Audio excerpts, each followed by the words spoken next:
Yemo bibi akwaba yemfa platform we so. Mahwe interview bi na bibisa me ho a so these NPP for we nom na sometimes omo communicators na omo ba abontia do they have omo wo points aye omo edi be build omo argument meme yakwa akohwe papa bi a wanyi pa na okasa ma NPP wohwe the style of communication a obesresa do ni panyi pa okasa se de mega menti ase panyina okasa se waklash with only NDC communicator now here NDC communicator and the way we say to was we say no one by one or make it point by point ne baby NPP communicator and nama atasa you say video no interview message so do comment beto na wa like it na wa subscribe to the channel for the latest update and come right ko be beto so o sa be gunu na wia dey asem na betimi aka che the video from here for go si che ha na you na adwuma no be dey o adwuma no se si e for go si che na eyo ebra no communications director of our boy adwuma pa anya easy ebesi eni ya wonya communications director oguso ye adwuma no mrante ne wo mo a wo NPP communication obi ati ada na meboa of aguso ye adwuma ne nti ono ana adwuma den si ye de be ma no na me sa adwuma odi enka menye os amemuomu abrabo no of our enya bia mosa ana of ameboa I'm appointing to any position that we know could be timide aboa yenuan mo medi dem so on and so forth to position and at the besisa okay adwuma we dey mefre mi amedin adwuma moru eden pa e malo rase doctor akwaba o se me la se pa na me cha tifo o se o be trase na ni hwe ka de o be kan ni what you say what you bo party na say na mo de tia say mo pe bibi papa nka but the first PWD is no, it's not only about omo what friend say omo up to boot. It entails a lot. It might be braye and the air dia buano and also what I say ona wo person o ye adwuma wona wo sua adwuma wo mo agye enema bebre no hom no mo no omo hwe enema ketekete se de bia ye ka no mo adwen fiasa no manu nkete no omo hwe just a we crowd dey issue a no crowd dey ke fa ho but me hu dey ntia wotimi a we see the time e wo so we just say dey ni ayen hye omo a omo ko universities ni ade ade faso anu mo nya wo so scholarships ani ade ma omo business ni ade ade bebre wa e koso so te ase it is not about say obi o to boot mu na bia bibi nti asesa kakra ba o ba ye dem na ba ye ma wo what I say obi kwa dey ordinate to boot mu and e do time bi o say won go back nti wo no dey na ba ye ma wo mu a e ka obetimi do say si obo akase me ba ye no we na me ye ma wo mu e na mo ba ye mo be jaye nti no me dey omo politics no say ye metan ya na me be say me ha me ho omo politics omo ye no na me nche ye nyina na me kan che PWDs no say obi answer den na emwa bia wo say etimi dey support no e be koso na etimi dey a support amana ye ene ma omo ye na so nyina ye ni di akire ena wo hwe so a enye omu nko asa se me ba office ade ba ko a isi mani so kase pa no eye omu a omu wo cerebral palsy so no cerebral palsy ni nyina wo ho a omu ma me no no o se hwe omu enkoda na ya na wo de ba ye tem akante omu clean kola ni ensuo ma ne ade ade ebi ho a o fie kura no ane ma me kura ye bibi kura na nipa mpese e ba no safo ni nyina aka ho a megiri si ye nhyehyɛ sɛ ɛbɛboa na omu maame no no yɛtimi apɛ baabi a momu do mu na yɛsi no motimi ahwɛ nkodaa no na nkodaa no so yɛ dɛn omu so yɛtimi amomu ho ato omu varieties bebrebe wom bebrebe ɛnyɛ one sided issue te sɛ deɛ omu ho no sɛ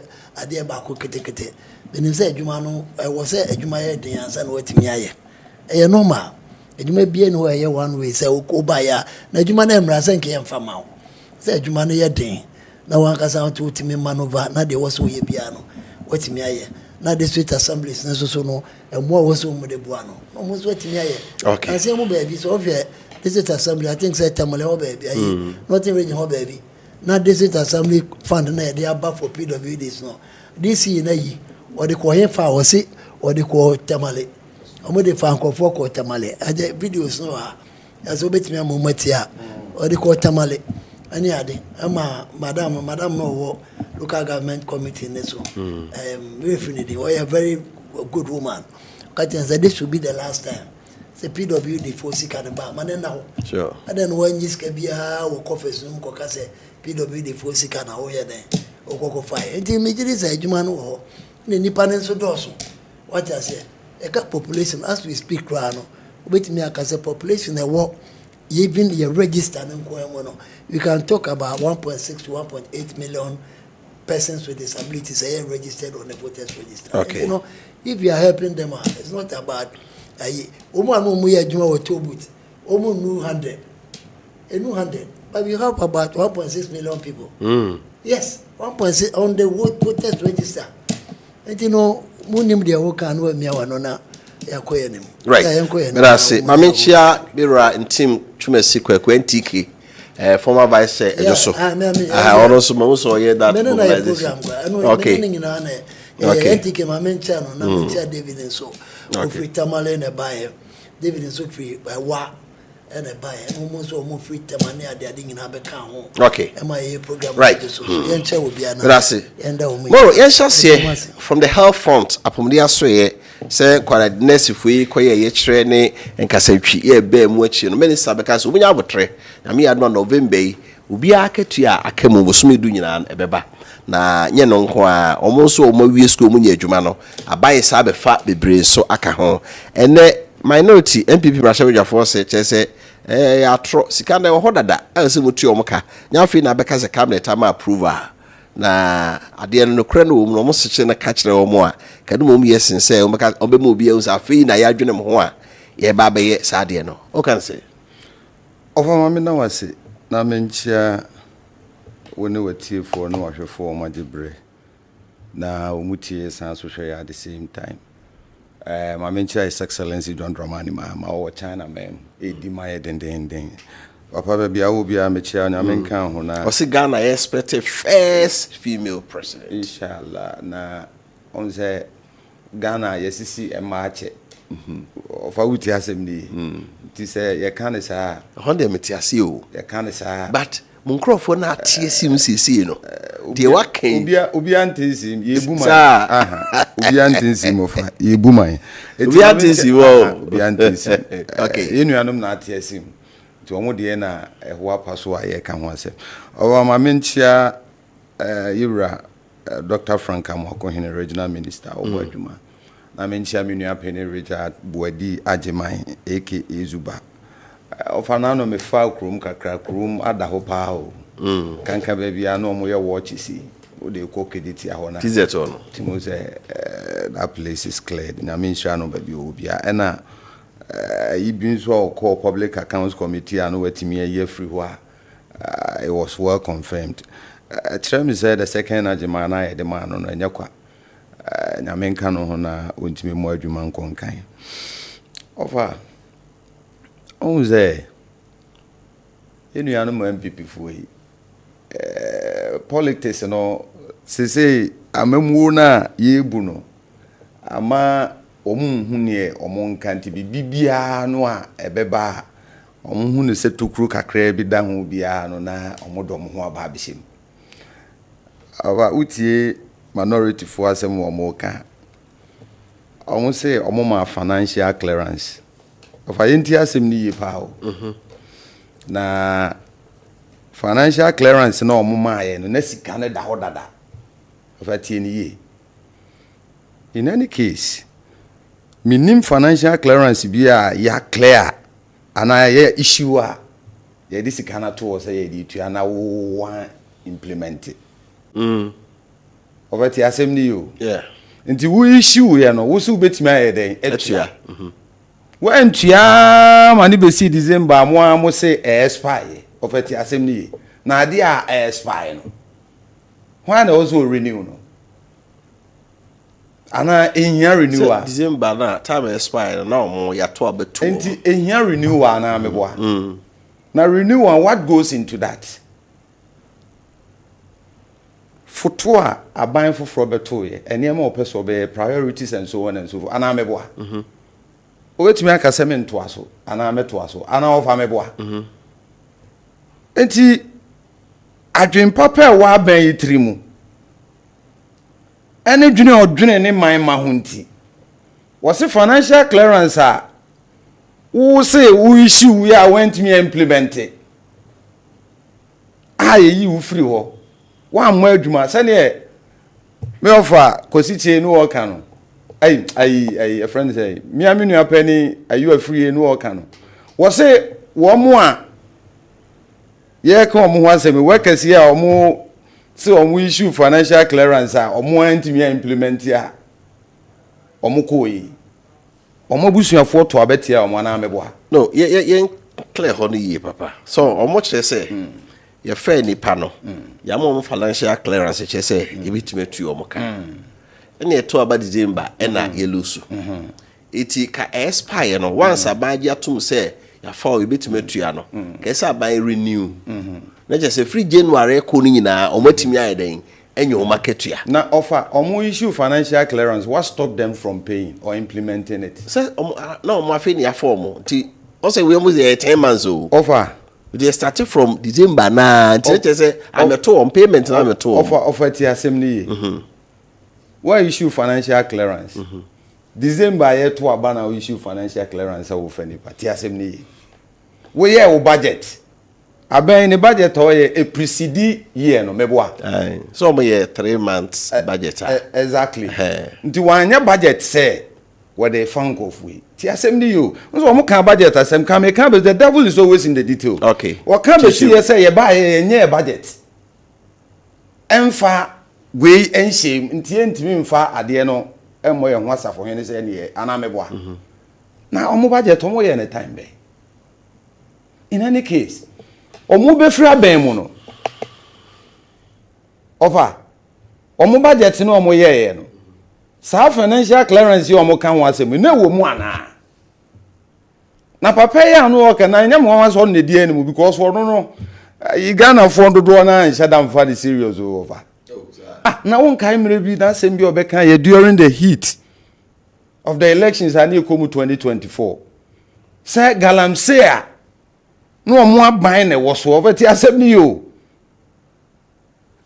bibia efa security ho ehye wo monsa na eseso omo ko galamsey menace no na jinsemu no omo nya obi amfa nhye no unim ni oba abonte be kan wo se NDC fu a ye ni tumi na akombokina ni mali akosi sankofo so mo ye no kroma no mu nya etu na enya etu china na se omo elections ni on ne kan ti sa papa we na nkasa di ade animu a wo so ohwehwe mu yi he has no credibility or whatsoever other than that offer where in their budget can you locate so called financial clearance no mu so mu issue ya expire December they made the budget so mo say yenye budget mfanshi mana ameboa in any case aban foforo a wo baaye a president Mahama aban a ene obu man ne kama ma dollar so offer ye be kan wazem aban achi wa na ameboa yes and with all due respect who the stabilization of the city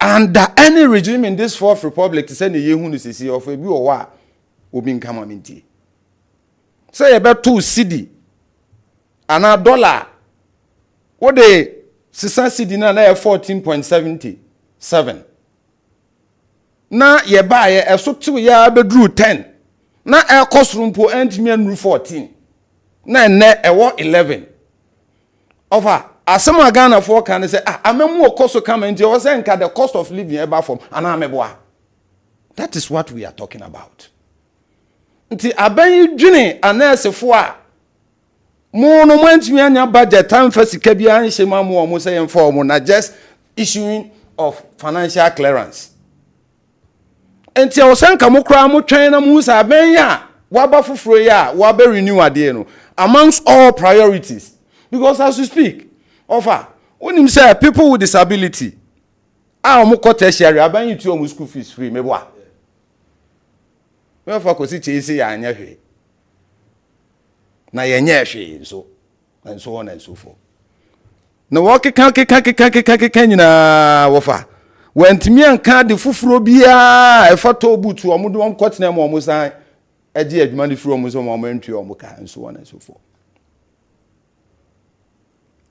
over aban ni adwen papa odwen say financial clearance a mo ye to aba na ye tu mo na munim se nyemo ena mo bebu man ye mfa oman no nhye mo say de ahya aban foforo nsa enti nhye bia ne ntusuye bia aban foforo na wo so be ya na ofa meboa na se adwen papa o mutrim na mo dwen oman hu a second betwe ama aban aba because after all of us a backlog of nurses wo wa enya aban asade se e wo so ofa omo ana enti you have aban a owo trimopo saa ne trimopo nyina ne se omma ne manma especially the teeming youth mujai unemployment situation na ejeti ade obi kra kan to the extent say aban we de so ofiri ho aban bi obewa be so no mu bi abebre because eniema tete asaya pansam se ko ntebentum ago ode kwa ne butia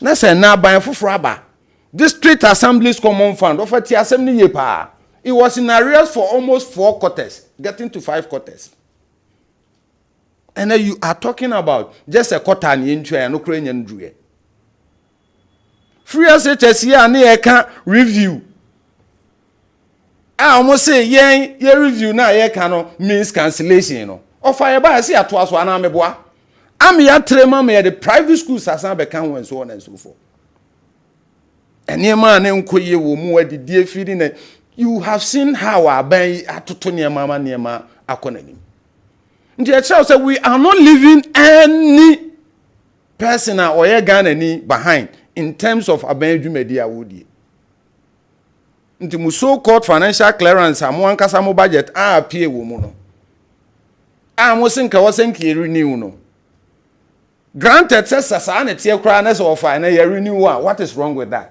why press conference so na expire offer so person for mo adwuma pa it should have been time ko mo ye omo budget no and it precedes 2024 and the backlog of nurses and the workchire offer was more than 4 years 4 years badges and every school and for mo adwuma na mo ho nti adanko dada adwe ye lose elections yen sisa nipa hu na aban na oba no enyere ne kon we should make governance ungovernable for aban na oba no na ne ho nye Ghana fo hin ne nto abantia no you have gotten the wrong people and the wrong leader which is President Mahama and NDC nti offer the American answer I will commend President Mahama and na pamfo especially the Minister of Health, Kwabena Minta Akando. He has shown say he's ready to serve and he's doing that. And I will be very happy to see say nurses are omo ensado omo sayem patch or say omo adwumu omaye omo sika ye nyam fama omo at least atadwufo wo better than there. That is all that we are looking for. Right. And you will be press conference or about energy. Now who agro no ye you will from say come asabako. Okay. But I say this issue of assembly nipa no 2024 abai so afa anes for adwuma ye to about December ni we na no abai no so etu omo financial clearance na expire December no a or see renew so that you see new year no more o ma ya form adwuma dada ni nyina no o market ya beba abai ba o che se NPP fo no am pesika ye de betu o moka ɛna NPP for so kyerɛ sɛ daabi sika no ho ya ade na to dada di esen ka buy the tree o mka sense o betwen na di abosome edu ansa na abeka se o afei na cabinet approve. It has been approved already. Who is telling the truth? Dr. Kwesi? That's pa. Na nisha NPP for na kan kra. Sir. O hwe akando a woni credibility. O pe obi a woni credibility wo Ghana ha. Nipa obi in first eye kwabra meta akando. Because nyeme bia waka bia no anya no kra. And tro and odi at the chairness for no cranning yam anim. So we said the oba ye cry one nurse for the Becassa ya. Na minua bay ye come once a year. No actually say, or you'll be a one can of crack. Or name for interactions. And I will just say the Ohana and any and say, baby, we just say, Omuko share. A friend saying a hospital agenda 111. Oh, go from.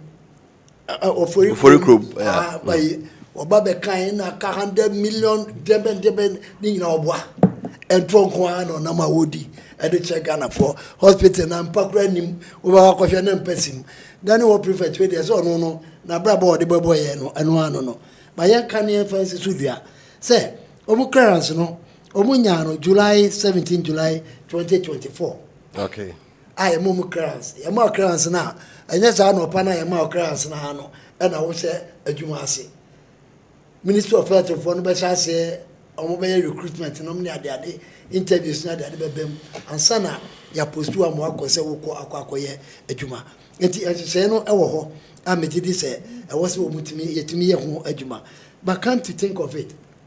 Ye budgetary appropriation. Ubekaya, ye babe free a bemono. Yesa appropriation ho eno nana obeka ya atama ba me ka se wo mu nkotra fie ne ade no omo baye no mo behwe se omo betimi a disa appropriations thing na atum sa appropriations thing na no sika na ye de betua workers ne ka no e ka ho de ye de be ma parliament for ye adwuma sika aban de be ye adwuma for the first 3 months no ne nyina ka ho e na ye gitu ho a omo baye a omo de ye adwuma antisa ko omo nya sika emfa nya adwuma NDC for budget no I think say by March and around that time. March, April. Yes. You know, free December now, January now buy that are free aquamono. Now we yet see be a yes casimia de atoho. See and fancy say a debate you muka. Ebeka sa March no and son omu budget and the buyer then. Etimiaba. It is a kind of a transi. No casa or the BB co parliamenta or they co a cabinet. And only a tell say run one can of credit. At the cabinet in England and drunk one or mutua or moody. Plan bien or move for here, papa. It won't want some lady. Mijidi say, I was say, Ghana for baby near the two. Now you catch you say, Nancy for no so much you muka. I don't know important. Now me say, your cousin young first can to wa. No, Busa was in Tiabano or Mubabe Transono. No more translate. Oh, I never know Mupewa Kunyanaso. Eh? Vagovi. Ubeka say, NPP better Kunyaso. Na teacher for ye juma 3 years ameamu ye tuomuka 3 months okay 3 months pay policy uti say NPP abaye beka say NPP NDC abaye first country the patriot dibisa ento so abaye no make sure say enam say omo ye juma mfie miensa ne entu omuka ntino NPP abaye hwehwe sika edi tuaka omo anu omo tira fie ni omo ana omo ye juma mfie miensa NDC for the wudifo omo ye wicked people.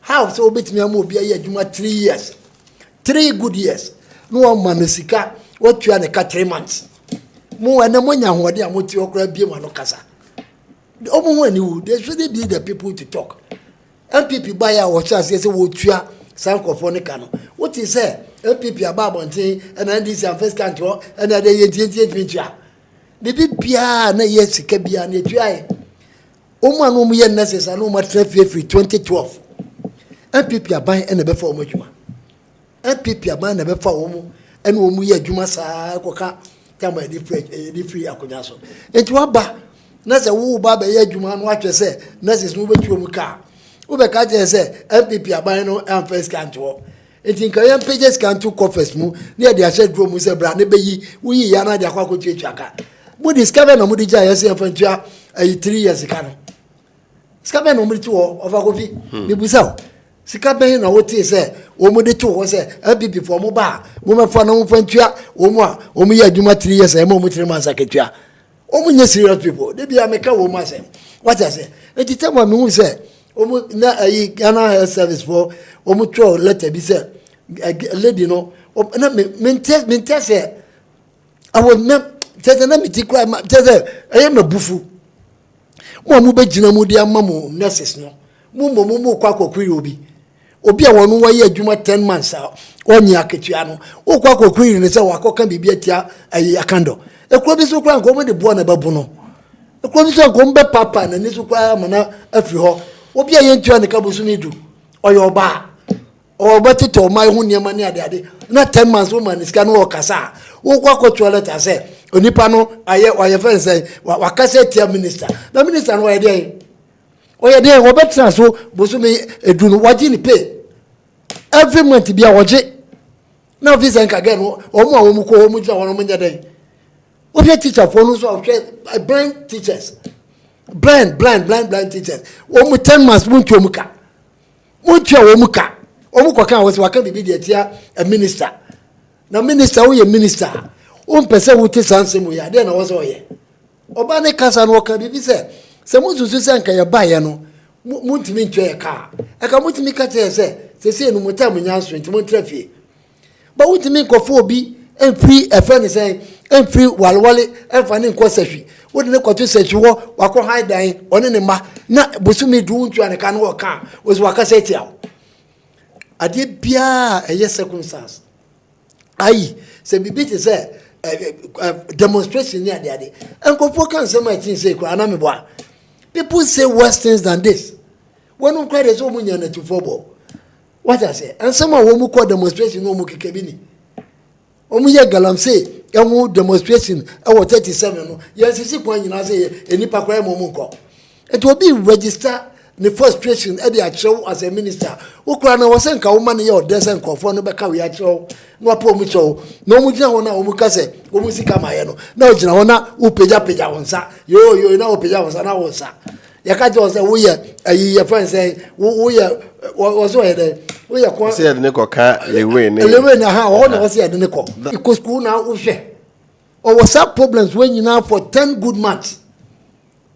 Enyama na metise na bako bi kasa se bayi oru abako kasa se emra no ewo mu no omu emra no session ho ni bibi so tie sa oru na meaning se ofri health ayi section 8 of the code of conduct no nya sa be no sir yes the code of conduct na ifa na che say we adwuma 8 months ayi ntuaka ama 10 months code of conduct na ifa na tresa e bayi na kama tuo mu ka ana bibia ye kama ana wakotena baabi no wakasa saa wobetimi aso ni mu na wo fa code of conduct no na wo referee dia wo dia ye nipa kro no sa ne etra akovi sa ne etra code of conduct no dia wotimi read na mom nipa na wo se mo fight man no na wotimi tua ne ka no ano dia wo dia to nche se ano dia nka ho na mom code of conduct no na ade be adwuma code of conduct ye fa na che ana se ye fa na ato mu se wo be ye adwuma wo so me du aye ntua oka. And you know the best thing is that they should do the needful. No guys or what you are kaza na ye nya miskania. Obi no obeja oska. Pepe skana fa kiwo muka. That is your duty. Okwaji post na wa se quote wa kunkun say you know. Ofi say ka wan e copy scan fa bra. Wan e copy scan for met woman. They should pay them. But BS will be an monko hwe. Na mo make sure say nurses no, any teachers no, any doctors, junior doctors no yakopon ya dana say so mu so o ma fo mu wanyim. O mu pepeska ne ntu mu ka. No mu nya complaints no. Complaints no ye too much. They are talking too much. I don't know idea what say wo ye. No wontimi nya what na say bosu me do. Wontimi anye wo nyina ave de yakoka ho asema. What won na won so obi ebie wano na okasa say obi aka. Na national Ghana Health Service for Mr. Munya jumani ye. Okay, that's a penny for by second. A penny for no mudano. O ma do mu pa na so munye. Papa na no workers and musa no money say. 10 months na ke ntua ne ka. E ko betimi abetrase akasasa.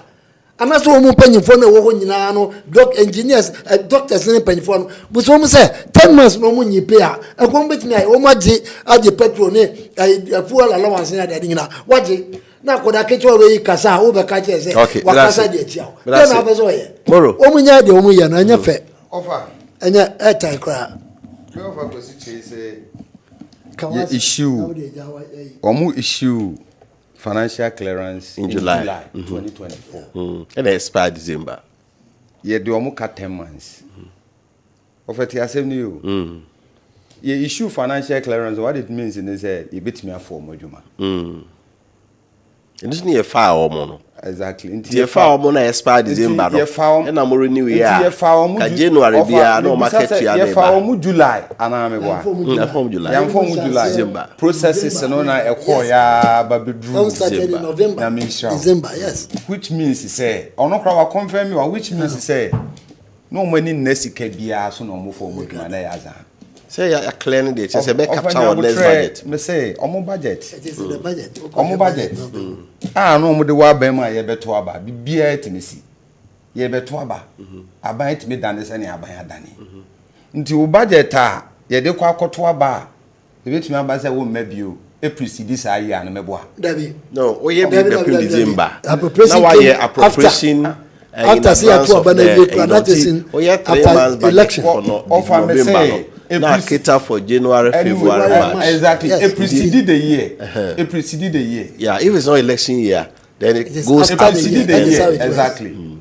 Now, financial clearance in July. Our constitution I confirm say, Oman first cabian to Yanko Pesca. First one.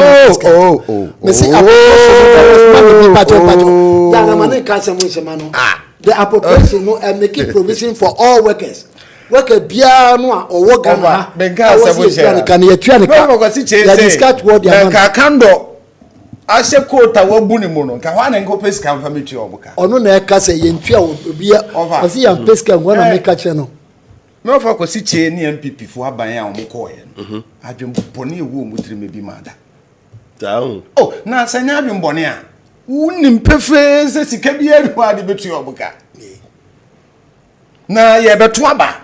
July 2024, ye betwaba as part of a Nadania mano. Yangasi ama financial clear, and of course, backlog of nurses or 6,000 and something. I can was them. And our backlog near so here over the years, I may be a JBU. Exactly, but one more crown, one more buy. Your exist power, no, near what 3 years back. Exactly. No father that Sana or intentions of a 10 years and all intentions of before more. It should have preceded even election year. No, there's a conform earlier. And you see over. Mammy Castle, look. Never was it chain one. And me before no. I asked a sabi a duracho. Oka wanu mu nsem na mo no mo bae na ye de aban no ma mo wan nko pesi camera mo say almost say that is all ko omo fa ni pass mo na me pe adwuma biska is that okay of course the omuja to ho bia omo de second omuja to the omuja to ho bia no ye say ye nwane mfiri both assets and liabilities exactly that is what we are doing so omo how they say so why up to now omo how they say now what I'm saying is that aban bia ba foforo on the priorities anameboa. Okay. Their priority was that on better Ghana for nurses. Omo for madwuma ye ba beto aba so ye issue financial clearance. Mo kotoma area damutu. Na we no nyame ono no wo hwe oni a wo che ye no kototoro. So say o bokoto a ya na wabu mu o. Ubu koto kwase an ne nyame de ya no we de wo hwe woto. O se nkofu se mo dada omo no mo to aba ma omo anya de a ometu obuka se ni yehudi ndi over ne America ko se nyina ne say nurses and workers alike we anya nurses nko a o teachers and you see, and what I like about this government is that bibia ni ho Eii NPP ana NDC Ghana okay Eurojet projects ye buy you for kufuo na conceive the idea ne finances ne ade ekoye bibie wo ho over ye ba se to aso kwadi sika be ye ana meboa omoko mu de hin no mutimi wie o ka agenda 111 ontimi nye board mfanensa money bo nka nche say hospital agenda 111 ye wie ne si wo o ka se no mo cover med ayi is this Swami? Are they talking about it? Omo handi over no mo can say Vamed na part of agenda 111. Sankofo we nan kasa hwefom a bidunyam so ofahwe so. Right, but that's it. Doctor. Eti me kan ko say na say womo no edurachi womo. Say na me ofa ko siche etu na no mutuo no. No omo ni bibia omo de betu omo ka. It was just to deceive them. Right, but that's it. Doctor, quick one, was a man here very clear. Say, nurses now, woman call November and one nurses are NPP are by fire. What I say, and no more move near clearance November no already no 2024, which are almost about 15,000 plus. Nurses are over, bosses here, nurses recruitment 2024. If I told you, not just say number no year, January, February, March, near the ding in Hano, there was recruitment. What I say, free 2023 in recruitment, but if I told you, no catch no, Omunimushi, Omutsawa no more Kazakasa said there, Omope. It would all bar no figure no, even with 2024 alone, nurses are for Omu, and no Muyajuma. And Sakura and Sana last batch, no, enya your friend say, Omunya clearance, they were being recruited bit by bit. What I said, because backlog nation, Ubamuzi Akase 2020 batch, no, 2019 batch, Sana no Omuyano, who Jeffrey 2012, Edibeka 2016, now one for Bakokra. What I said, in Japan we have Banwa Befa. No more year Juma. Me this me pato na wabo mode ahwe e dia mai. Na beto so bi onu so me kan tell say agenda 111 e year Juma. As we speak, o court said na e year Juma. Se si e kai o kwa kokobin ofori krom o ko wa the hospital is completed. Bibia kama agenda 111 Ashanti region. Yenya assisting ofori krom kokobin if you don't know there. You know original minister na go ni dey no. Yeah, minister. They say if our regional minister no Okotra public accounts committee anim add to Musa hospitals no e ho a wo mu akọ wo mu ade work say wo mu yadwuma eti no so minister no koka say na so respect na e wa wo lie na me pacho mami ende by saying me da say mami ende by saying obi enu wo ka say vomit project no e ya de a e ka agenda 111 ho vomit project a different ball game altogether. Vomit project no a sister bed hospitals are NPP are buying a chance there will be here. Oko Manson Quanta and Woho, Oko Tradia and Woho, Oko Sabronumu and Woho, Oko Robonso and Woho, Oko Swami and Woho. Right, but it is there for everybody to right, but I say this sentiment, you are saying one. But I say right, but I say therefore I didn't change my day and our hair our Kesben television so our multi TV decoder and also DSTV so our channel 364 Go TV so your channel 121 Facebook Live bo Kesben TV so your home message kakra be na afi ye hwe semwa etwa so na yenko yenim. Okay, this one says right.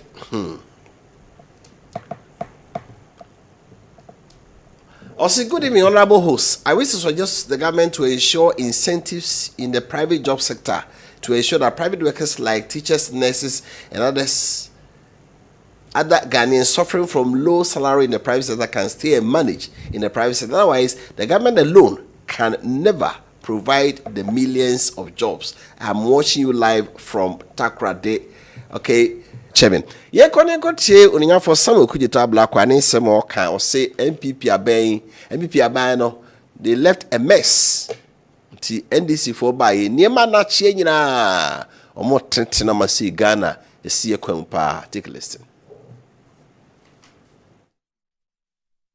He is since assuming the presidency, he is fixing all the problems he inherited. He's fixed the economy. He will give you the details of that. He's fixed education. He's fixed healthcare. He's fixing infrastructure. And only a few days ago, he's also fixed our football. Ghana has qualified for the World Cup. So the visionary, problem-solving President John Mahama is not sparing any sector of national. Since assuming the presidency, he is fixing all the problems he inherited. He's fixed the economy. He will give you the details of that. He's fixed education. He's fixed healthcare. He's fixing infrastructure.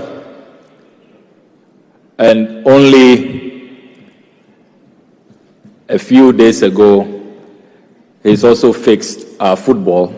Ghana has qualified for the World Cup. So the visionary, problem-solving President John Mahama is not sparing any sector of. How say you left a mess? A bye or fix it, baby. I will count it with the qualification. They will be any Ubi any from entry in like that. Wakuja to a broker, Wakuja Ubi any or kind of crap. What does it? They be a mechanic. What's what fix education? Education men want fix it. And no, what won't say carbon saying? No, almost me what kind of crutch Ghana for now. I can be but and throw and we did Ghana for no. No credit, I mean, as we speak. Says, yeah, I can say, health insurance card, no baby, or how would the quiet. Baby, baby, I will refuse you national health insurance. It's the man then why your health sector or fix it. Shanas is here, Omu call ya, Omu ya demonstration. What fix it? We walk away, that's will be a cross checking. No, say, I Ghana for no crowd, minister now, or your foreign affairs minister on Kano crowd. Obi abejetum. I say, I'm Guantanamo, walk of Guantanamo Bay for Abba. I can't want him in ye. Walk of Baba, oh, not last time I'm going for buy. One I'm going for buy. And I say, I'm a dead that I don't account. Say, I'm on a court. And my court in the car says, be a bar. Mumfamra Parliament. Near Kawas, Anamibwa. As an Anabi name, Mamma Comfort, as I say, I require my court agent as to cast a Mumfamra. We are Mukofa Bay Crown, one farmaker. Over culture say Nipa will do a mobile 400. And not on record, and I just say over 30,000 people, and the expert say, you do 30,000. The party was here, Opa, Eii website. Go to the ICE website, is here. Let's check one more. I'm going to make us say, you have your, where you know her. What your phone, go to the ICE website. Say, I can say, a little 30,000, no, I know more expect is home do more back. Woman, ya woman, you know, yeah, me can't tell Ghana for no. What I say, woman, ya for Moses, yeah, and yes, I 400 net umaba edi womubobo omudi umabano. But there's more to it.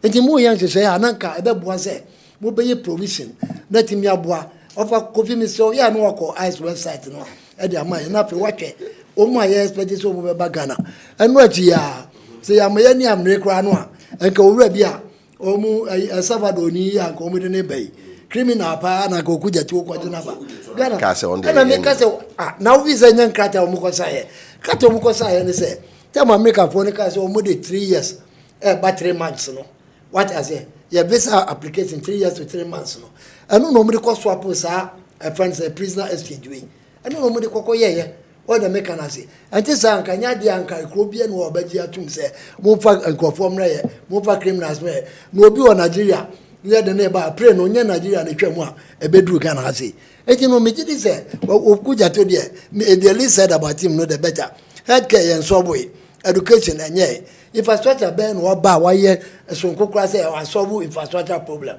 enu ni say football o mi start say o mu bo mo ye na no ba ne anase no anu no mu sha say a mama na ba be sesa no eti we wo ba keka we dia fa football no wo ko boni e hye no ne ka say Mahama ati bone na am ya sha obi say ebe papa football na ye nyina ya gi atum say enu mom eboa ya ma yatimi aye United no wo de akwakoye politics e wo China sani ye no wo de akwakoye politics o eti we say blasters ne ko na so mu kodu nyame mfasa ama o ne ekoshe no ne ka say Mahama ena ma ye she ya obi say na ye mo fo mu ko World Cup sani e ba ye eti no wonya sa de no keka na mo obi bia mo nye Ghana for per resource opa ye galamse ya tiatese wankasa wontimi nsovo enema wo keka nyina atese wo na ye galamse ewura a wo hyase se wo sei Ghana asase wo na wo ye eti no sane wa we nyina wo ho na wo be ko China wo wakọ kan tuo mu we se nkomo a wo di kura no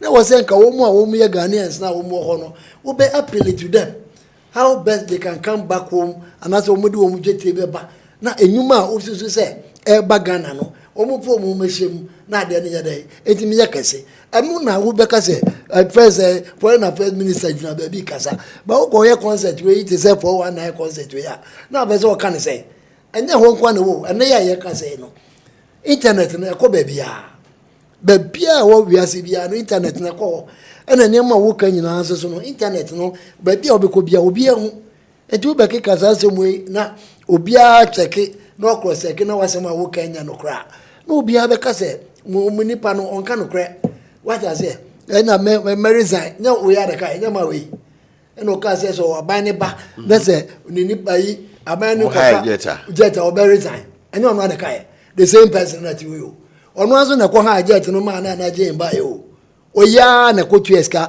ko gina mu ha jet no ma ye de bae na jet o mu de tu kwan ya de ono na di animu a o mu ko ya o mu de bae eti no wo nipa no wo we kra no wo tu sa ensemo a wo ke kan wo Ghana ha ya wo benya minister ni di ye se wo nya djuma ni bi wo nya wo fa fra na wo da so ho ya wo ko du China no kra nka wo be mia wa no ana se wo bibi kan kra no a just encourage the people as Ghanaians no ebi a ye tutu niema bi ba ko mienu miensa enti no bi a mo ba mu ha ba be boa ba wo kas wa fix ya obi te China no waje na home na is of Kofi 24-hour economy na why is it ene ye ka say why ankokon nkete na why women's bank no aye say ye be bie bank na dia ma no obi a opeske bia akwaje no e why fa 10 months down the line ye hu ntuntu e bia ye de ye women's bank ye hu ntuntu e bia ye 24 hour na ebi okroma mo ka che say 133 so hu say for no o mo call 10 for no ho I think le go na check 10 ni ga no be ka say o say abano ba obi abenya adwuma ye enti policy ni ye 133 one job 3 people 3 shifts oba ye one shift grant me tua one shift na wo mo nam kroma grant me tua enti no 24-hour economy na your policy major policy no e wa hefa you can't even implement it engogo nkete afi na yase ya ayi paper aba obedwe mu a wo mu ko ba bi ni akofa akokọ panyin akokọ ma me bi a wo ba bewo ni akofa na de na tire se ye be ye akokọ nkete wo mu nye serious people wo ye obi a wo ye Ghana ni ya wo pe future ya and this for no nema o maka akire Ghana for no edoso ana nana nso so no o mu ba ye o mu betra so no bibia ni wo ma ye ama na timi asosidi enti yese wo mu o mu obibi papa bi a wo mu nye Ghana for perizos o Ghana for perizos ye hu ye ni ese yensuo na te o ma ba ye nsuo no ate wabra wo na wodi animu no wa mansuo na ante wo kanso wo se me ba ye nche na ba ye nche so wo tu kwan nyina wo gi pe pa dia mi wo je lodi na je o mu di lodi na je nyina o mu ji abeda onu angaza so wo je obozu kwa jero na de cast no mu chenye ne sa o obi a se sa ne all right, with us no dia make ani nyina ne se China ho no antro no mu di che wo mu o mu pe bibi papa enka nche wo mu anase nsese bia o mu pese o mu ye no o mu susu nche o mu se o mu mra na mu abi wo ha o mu nya de o mu fa meboa but what me ko jina ho enka say ya solve problem ya solve education problem mu dia ye no solve ye health problem be pa na mama ba ye wa solve e betimi aka say mama ba ye wa solve ye health problems amaye anase food abrade abuso stress free tertiary and then ya tutum 60% utilities and the students not crying what the demonstration there they do me watermelon it is a job we see cannot 2 cities 22,000 mount and 1,500 mount now we utilities only got 60% and then I equal zero elimination by substitution ordinance right in the man already been coming and then utilities on campus now ya tutum unless somebody will tell me say bia yes and I dey na chair it would this can man no for one term wabra na nhye wo ho say akoda no betimi akọ pesa my friend say okope students loan no watimi anya consistent no dey adwuma wo so wotua ma no wie ya no akoda no ayi utilities what to do entina okoya na so buy entino ayaza anu tina de bia make say wo mu ka say zua entine na e ba no ayaza because they are not being truthful to the people of Ghana wo mu kan no kra no fan Ghana and tro. Bia no mu ka che Ghana for Medase Moro Over. Yeah. And Tronin is a mobile bam. Over the assembly you. Na ameboa. And on Mokofa large Mahmoud Bawumi. And on no buy no my own who say a bano see the $1 when she say ya. In fact, young fear into no so. Yes, I buy. Over baby or this city no ekudru ye no. Ema ono kasa leading member of the NPP Babon Tebe can say we a failure, which is Iraq and the Japan, and I'm a over. And a dollar and you say you buy a wahin. I will not fixing it. Of I didn't go more. I will not fixing it. Now, what drawn attention to the fact say you buy stress free at the AI. And was utilities. What? Over utilities. Can it be compared to school fees? School fees are over the assembly. You have one way BDA 5,000, especially medical students. Now, Obuano, I near the problem. Now, I say, oh, and no problem, and of course, say university be a forward. Time I had the man who self-report a home registration near the end went to me and ya or fire difference a man It is a way in scan and quan kutia untiminko. President Mahama dream students in was a metriamam. Now call campuses are utilities in the Bumwa Hodo, and our family. You were here for the end West for the until you cut your coat according to your size. And only robbing Peter to people. Anywhere, what do you cry? Zero. And of course, wouldn't mean can say SHSC buy a trim or fire trim. Some no see review means cancellation. Yes, I know more kind. Your trim offer. Are we not fixing it? Yes, see. And Kwadama sitting in no what did you cry a problem and now what you complaints. Now no measure social media me whom Kwadama was Adjo Muhammad in near view. A sad deep lotus. Down. No, what he complains? Compared to a bra, no more bemwa, no students no complaining. In most cases, Ediani. And then Abaya or buy what who say infrastructure a problem. It made the private schools in Ibia account. Next year, I'm sorry to be account of Ameboa. Is he not fixing it? Now, help. Yeah, by President Mama say, especially Ashanti Region Agenda 111. Modem on Sakaya when you know, ye and Sanya Yafo from Meboa. Is he not fixing it? Over. Say, and then, obit your memu. Now, can be beer about the economy, or see Antinia Maso. Because, send $1 and see a Jinan and Nas, a city Nessie Jinan and Naso against dollar. As I say, a Tinia Maso, yes, I can. Can we say the same thing when they were in power? And the answer is no.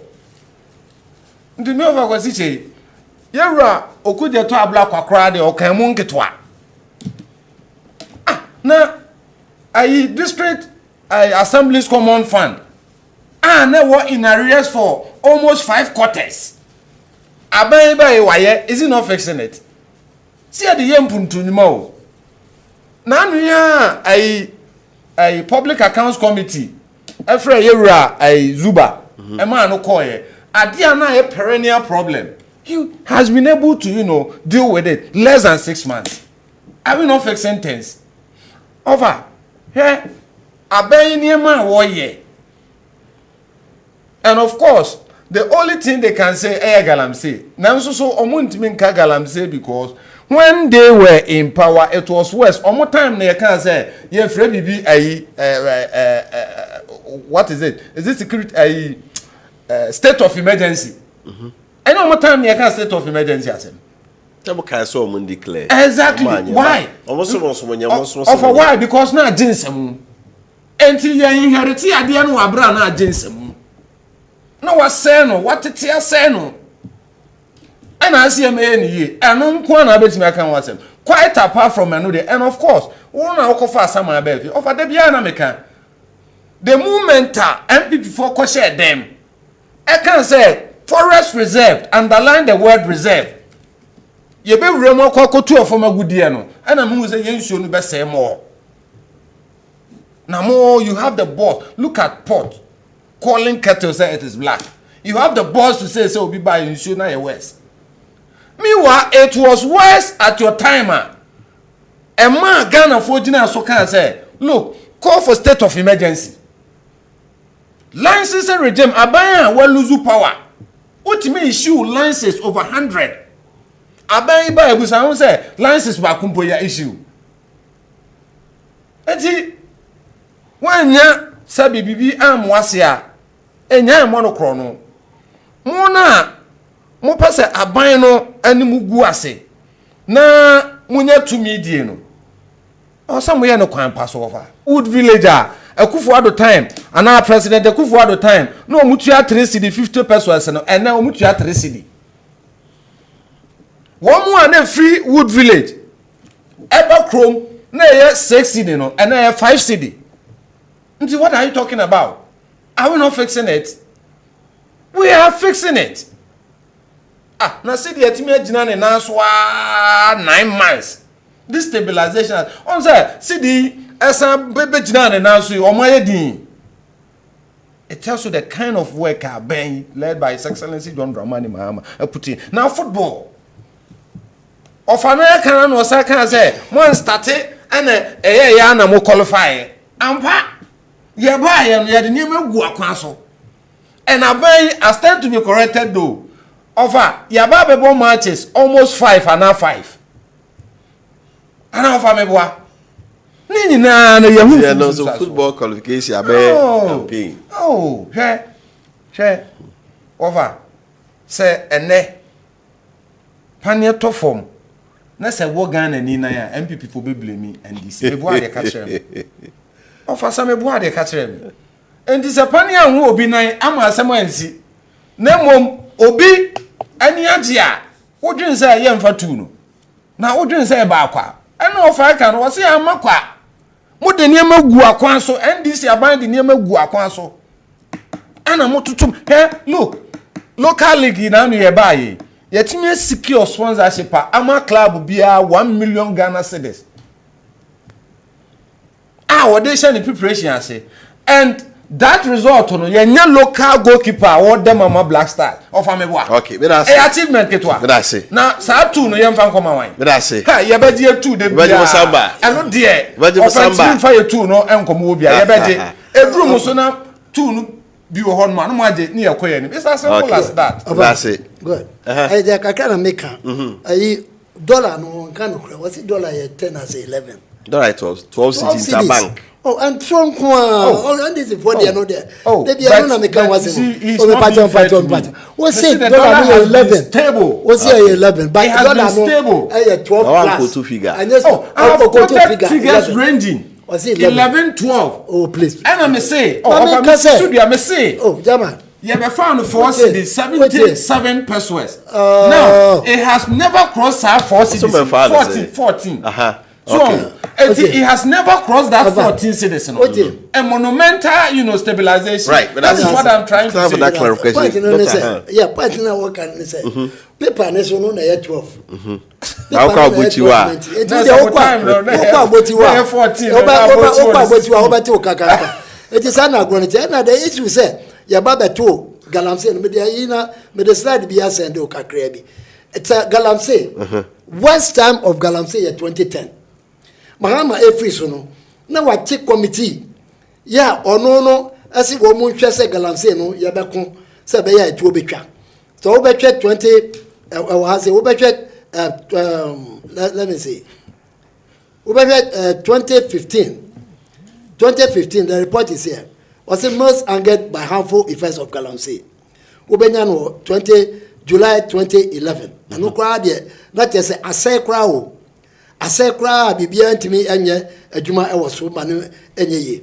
That also be ono we check baby to say tama omuye galamsey by year.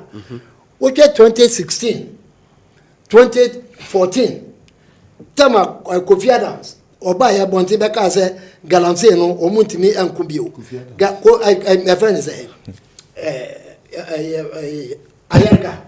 Ayarga was the sector minister obeka say omuntimi ntubio say galamsey wasn't in 2010 It will be cutting the over by 2 and 4. And when I moved in this year, we moved in the Sono. Galamsey was in 2010. After over 60%, 2016, 60% of water bodies polluted due to illegal mining. 2016, Galamsey plunges Ghana into water crisis. February 2016, 35 illegal miners feared death in Galamsey pit. 2015 September, Minister gives up on Galamsey, illegal mining. Minister gives up. They want new approach. 16th September 2016.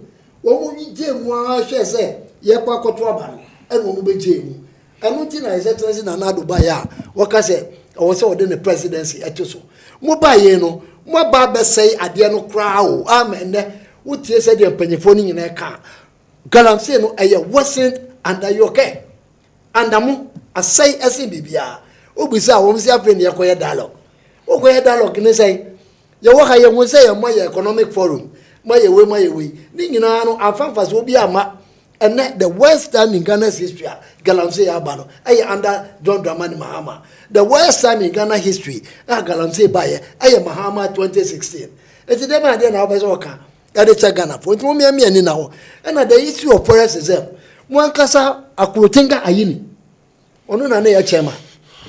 Onu na ya chairman of my friend saying parliamentary select committee on your friend saying mines. What's it? Land mines and apart from lands, legal. Okay. Yes. Onu na ya chairman. Onu na say krata no ema asa mra no ya adwuma. But that's not true.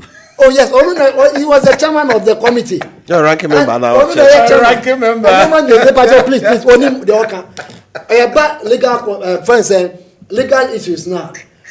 Opposition person and about public accounts committee. Opposition. That time, no chairman.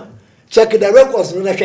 One can say, "Why was phone ekuta Your phone is so." Nake ni pakwa no ye chairman of the legislative committee now omuti tu mu say omunya omunko forest num what I say and obi ka so omunko forest man na tell so onko ye basbasa forest na ye kan ade.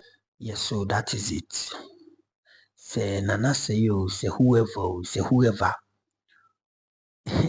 in NPP for can we have the men we did e wo kroma ni nano we have the men no omuni NPP for ye did wo kroma no can we have the men no papa we ka men ho ana asemo o ka krom hudi o kan odi na number bi sa nurse for no issue no mo NPP for mo na mo ye den mo financial clearance mo na mo dai e ma sa nkofo we e be ye adwuma se boka ya brana transitional ye process na ekoso brand DC we ne ye omo terminate nkofo bi na appointment e ma NPP for kru ye bi gina honom e ye dede e kan sem bebre. And do you know why omo terminate sa nkofo na appointment ni na ani se no mo ahwe hu se sika ni ho. And this is for atna se hu se sika ni ho. Nti ye hwe ma NPP for we fa nkofo we e betu baby omo ni omo be baako no mo demonstrate against the government ebi e no mo ye ya awura no be gina ho no ka kasafin e di kire the whole minister no kufu ado apenso ebi si da say demonstration na minister appear ba bontin wo be gina mo nim na o ye say signifying say ono why student da enti de mo ye no what ya say e just say you say why na say what TV so e condemn so ye ni sase ya o ka say de mo ye ni na no meti ase na sabi e ya botare no sa papa we e TV so e condemn meanwhile MPP for appeal so ye hu say omo ye demonstration even you can't cross you can't go beyond Jubilee House. You can't go closer to Jubilee House. Common National Cathedral, omusi ya amanankwana omotu, omusi in the realms of the spirits. oko physically amuna na da hono. Even Ralph no fellow Ghanaians omuye demonstration kran, they were preventing them from common pits. Nanadu minister Ben and a Ghana for a demonstration. Oh, sorry, say Oba Abe so omu petition. But the name when you minister, oti amamu ase, when you minister, oti kabi mamin kabi, ebani democracy, he is good at it. So he decided, he said, he will come out for your petition. He decided, he said, he will come out for what? Your petition. And no, and an anansi TV so Kesben. And Kesben Houston, he is one of the most diabolic hosts ever. MPP food soldier in journalism. Saurano, he is an MPP food soldier in journalism, who had a style of hosting program na as a NDC4. In this NDC ni kasakrana, now what the question who na kwemu. But Nanase whoever sits on that platform in the name of MPP, no, he doesn't behave in that manner. Because I have santini intino. Oh no, Sebi. NDC nyafi. But the name to Kuma NDC Fuana, develop asante. They are the people developing asante. They see NDC by bring your mind, your market, go through market or mashas your way. Your choir mo person behind all. NDC MPP for better for 8 good years. You miss say common renovation crowd yet. Road maintenance yet. Market omunsi, hospital omunsi. Yes, we do crana or moon cobo na bibi. Almost yet. You get me right. And these are the people when they sit on TV, they always want to defend their tribe. And democracy goes beyond tribe. Democracy goes beyond tribalism. Whenever you put or you made tribalism with democracy, then you become a hypocrite. You become what? A hypocrite, because you won't be able to say the truth. You only what? Defend your tribe and live the truth. That is what some MPP members in Ashanti region, host, journalists, and those people, they sit on TV and do. They only protect their tribe. But the fact that say in this year Ashanti region, they don't accept it. Thank God, send any regional minister, any mayor, you're a Dr. Frank Amakohene, any Zuba, and as a King Zuba, whoever. In fact, Omubwejuma, unite youth. They are winning the youth to the side of NDC. And the majority of youth are Ashanti region. They know very well that NDC is developing Ashanti region in a gradual process. NDC for Mekoswa Omoso, dollar no money when we say that 12, when you monenko to 13, say dollar no esote nas month me entertain so it doesn't make sense. Yes, it doesn't really make sense. It's more na so nyeden enti so tie petrol bomb from oko international marketer nkofo moko fa niema de back Ghana no omunso bomb ntete so. That is the meaning of what dollar cedi depreciation.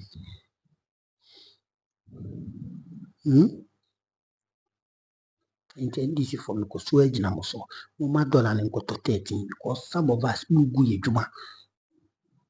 No money form, but it doesn't affect on the market price.